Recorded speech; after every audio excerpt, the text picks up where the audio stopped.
Welcome to the Explainer. So, if you've ever tried to decode the integration guides for Siemens PCS7, you know they are notoriously dense. I mean, they can be totally overwhelming, right? Well, today we're transforming those complex technical manuals into a structured, engaging blueprint. Think of this as your ultimate cheat sheet to cut through all that noise. Let's get right into it. All right, let's dive right into this Master Builder's Playbook. If you've ever looked at a massive industrial automation setup, you know it's basically a giant puzzle. Today, we're mapping out the whole shebang, from your foundational network buses all the way up to executing a flawless deployment. And the absolute main goal here? Zero downtime. Because, as we all know, in the industrial world, every single minute your plant isn't running, you're literally bleeding money. We'll be following a logical five-part blueprint today. We'll start by mapping the automation architecture, then we'll look at Track A for PC stations, Track B for AS stations, cover some crucial networking and security rules, and finally wrap up with testing and final deployment. So, Part 1, mapping the automation architecture and establishing that foundation. Right out of the gate, if you really want to master this system, we have to separate two absolutely vital concepts: configuring and parameterization. Think of configuring as building the physical house, arranging the racks, laying the pipes, physically plugging in modules. Parameterization, on the other hand, is like turning on the utilities and assigning a postal address so the mail, or in our case, the data, actually arrives at the correct destination. It dictates the very specific operating properties of those exact physical components. And the divide between how those concepts apply to your networks is incredibly strict. On one side, you have the terminal bus. This connects your operator clients and relies entirely on standard Windows network tools and TCP/IP. It's really just for human operator screens. But then you have the plant bus. This handles the critical machine-to-machine control data where latency or errors are, quite frankly, totally unacceptable. Because the stakes are so high there, it runs the proprietary S7 protocol and has to be strictly and precisely parameterized within your hardware configuration. Okay, moving on to Part 2, Track A, where we'll look at PC stations, our digital control rooms. Now that we've got our foundational rules set, we're going to split our workflow into two parallel paths. We'll start with Track A. You can completely demystify the PC integration process by standardizing it into an exact, repeatable six-step software loop. You insert the PC station, open the hardware configuration, parameterize the interface, add the application, save and compile, and finally, load the editor. It sounds simple, but standardizing this loop is exactly what prevents those costly human errors during complex, sprawling plant setups. Focusing on the flow of data through these specific steps gives you a practically bulletproof checklist. You parameterize that network interface, drop in your software application, save it, and then, this is absolutely crucial, you load it into the station configuration editor. This editor is vital because it acts as the bridge between your engineering software environment and the live runtime environment where the plant is actually operating.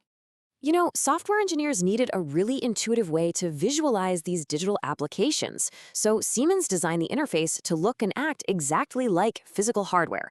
This is what we call the virtual rack metaphor. In a PC station, real physical slots obviously do not exist. But by presenting the system this way, those abstract software clicks suddenly translate into the highly tangible, physical feeling of plugging in actual hardware. It's honestly an incredibly clever piece of user interface design. It seamlessly cross-trains hardware engineers to handle software tasks. Basically, you drag and drop a digital WinCC application, which is just your human-machine interface software, into a specific index in your virtual rack. The whole workflow feels exactly like you're physically pushing a heavy CPU module right into a metal rack out on the factory floor. Let's jump to Part 3, Track B, AS stations. This is the heavy machinery. So, we've built our virtual control rooms in Track A. Let's now deploy the actual automation stations. And just like the PC stations, we follow a strict six-step loop here too. But this time, we're mapping real-world physical hardware absolutely one-to-one with our software. Listen, if your software map doesn't perfectly match the physical metal rack sitting out there on the floor, you are going to run into massive discrepancy errors the very second you try to deploy. You'll probably notice this progression mirrors Track A perfectly, right? Well, Siemens designed it this way intentionally to reduce the cognitive load on the engineer.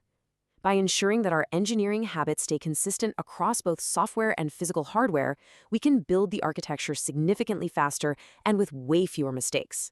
We just insert, configure properties, add our distributed I/O, compile, and download. All right, part 4, networking and security rules, where we start connecting the pieces. Okay, so both tracks are built. Awesome. But before we can actually bridge them together, we hit a major networking roadblock. Your industrial addresses and your standard Windows addresses absolutely cannot mingle on the same subnet. No way around it. If they cross paths, your routing will fail. And a routing failure? That means your control room essentially goes completely blind to what the heavy machinery is doing. As you can imagine, that's a potentially catastrophic and highly dangerous scenario. To keep these two worlds segregated, we rely on communication processor cards, like the CP1623. Think of them as strict bouncers at a club. They have a literal dual identity. One channel handles NDIS, which is your standard IT Windows traffic, while the other channel exclusively speaks S7, that proprietary high-speed industrial protocol. This piece of hardware physically forces us to separate the traffic, keeping the critical plant bus totally isolated from standard corporate IT networks. And the security constraints don't stop at the subnet level, especially if you're upgrading to version 9.1. Here's a quick insider pro tip that trips up even experienced engineers all the time. Version 9.1 defaults to strict read and write protection. You'll actually hit a hard consistency error during your compile unless you proactively downgrade the access protection to a lower level or explicitly set a system password right inside your project properties. Finally, part 5, testing and final deployment. Time to flip the switch. We've cleared the networking hurdles, passed the security checks, which brings us to virtual commissioning. Rule of thumb, you never want to test on live machinery if you don't have to. By routing our logic through PL.Sim first, we can rigorously test the automation in a safe, simulated environment. I mean, catching a logic bug virtually costs $0, whereas catching a bug by breaking a physical piece of heavy machinery on the floor, yeah, that can cost millions. When that simulation finally passes and it's time to download to the actual AS hardware, the stakes are at their absolute highest. You have to watch carefully for system discrepancy flags. If there's a physical mismatch or a firmware conflict, the system throws a flag that forces the CPU into a hard stop mode. And a hard stop is a nightmare. It halts production lines entirely, requires manual resets, and, you guessed it, bleeds money every single second the plant is down. It's literally the ultimate dreaded scenario. However, for advanced engineers who need to make runtime changes, there's this holy grail tool called Configuration in Run, or CIR for short.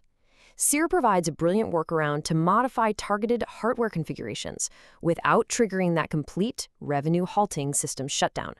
It's exactly how top plant managers keep the machinery producing while the underlying architecture is being actively upgraded. The true magic of CIR is that it temporarily suspends processing for a maximum of just 60 milliseconds.